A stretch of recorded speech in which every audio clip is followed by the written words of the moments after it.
All right, everyone. Today is my 20-year anniversary of getting baptized. I got baptized on February 26, 2000. Okay. I did a little rush job because I was about to turn 16, and there's a lot of pressure on Jehovah's Witnesses to get baptized by 16. And those who wait after 16 are kind of looked down upon as people who are not taking their faith seriously. This could even affect who your friends are in the congregation. Oh, is this person, is he making the truth his own? Is he, serving God to the full? These questions all are in the maelstrom of gossip which exists in the Kingdom Hall, such as the one I'm in right now. On a positive note of being baptized, your parents are very happy with you. The elders are very happy with you. I got a brand new suit bought to me by my mom. Pretty much everything about your life gets easier because all you know is Jehovah's Witnesses. You get to start passing mics in these little aisles right here. You see those mics. You get to pass mics, and you stand right in front of everybody, and everyone's like, "Oh my God, look at Matthew over there. He's so spiritual. He's really going places." This is a good example in the congregation. You might even get a privilege such as going in the back and being behind the counter and handing out books. Now, if you're a sister, you get the privilege of cleaning toilets, and maybe you can pioneer eventually. But as a brother, it was a big deal to get baptized. Typically speaking, baptized brothers, when I got baptized in 2000, we still had talks 1, 2, 3, and 4, and you weren't allowed really to give the number 4 talk unless you were a baptized brother. And so there was kind of like the up and up. My memories of my baptism, I remember being able to sit by myself in the assembly. And as a 16-year-old, this was a big deal because I felt like a man because I didn't sit with my parents. And so it was kind of like a rites of passage of becoming an adult. I remember saying yes to the 2 questions, not really paying attention to what I was saying. And I remember like wondering why everyone else was not that loud. And I know that I made a promise I wanted to be the first person to get baptized, and so I made sure I changed my clothes really quick, which is typically easier for men anyways, and I was able to do that. I remember being baptized by 2 brothers who I knew personally. They were in the neighboring congregations of Napa, because I was baptized in Yuba City, California, which is north of Sacramento.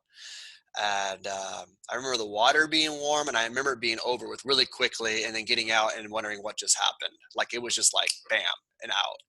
No big ordeal, no opening of the heavens, no dove flying on me, nothing supernatural like I kind of wanted, you know. I remember everyone being really happy with me afterwards. And so you can see why there's a lot of pressure to do this. If you want to correlate this, if you're not a Jehovah's Witness, you don't understand the pressure to maintain or how the decision is really not your decision to make, even as a 16-year-old. Imagine growing up in the United States and only knowing Americans, never talking to anybody outside. And then around 16, they ask you to make a lifetime commitment of which country you're going to vote for. You know, everyone's going to vote for America because that's all you know. So as a Jehovah's Witness, all my friends, all my family were all Jehovah's Witnesses.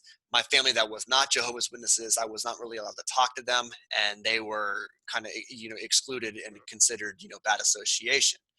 And this included friends at school. I had friends at school, but when school was over, I was not friends with them anymore. So it was all real complicated, dynamic of a social life. And obviously you're going to choose Jehovah. Obviously you're going to choose your family. Obviously you're going to choose everybody you know and everything you've been taught, because you know nothing else. And everything you heard in this doomsday cult is negative about outside.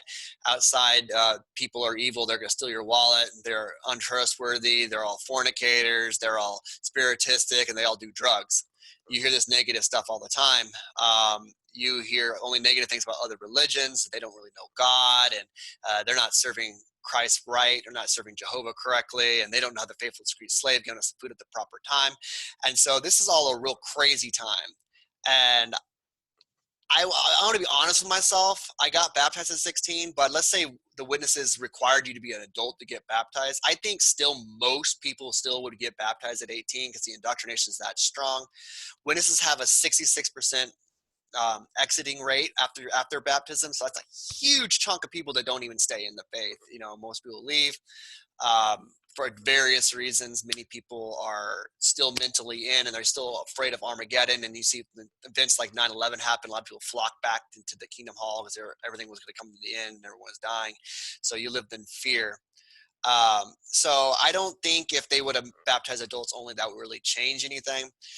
One thing I really regret about getting baptized is after coming out to my mother, she said that she would consider having a relationship with me and my partner if I wouldn't have made that vow to God at 16. And so, because I made a lifetime contract um, with an imaginary figure in the sky, I did not know. Um, to make my parents happy and to feel better about myself and sins and all this other stuff and to do make everyone I knew around me happy, my mom doesn't talk to me. So I'm now shunned because of something I made, a decision I made as a child. And so everybody I know up to age 34, essentially, we're all witnesses. So all my friends, all my family, everything is just gone. And so now I'm making new friends. I have new friends in the community with the typology community. I'm really, really grateful for you people. So this video is actually really for you. You guys have no idea how much you mean to me. Um, and my coming out of a cult essentially. And granted, I'm making new friends. I feel myself getting empowered every day, and I'm very happy to be out of the organization. But today is my anniversary, and it was just kind of interesting to think about.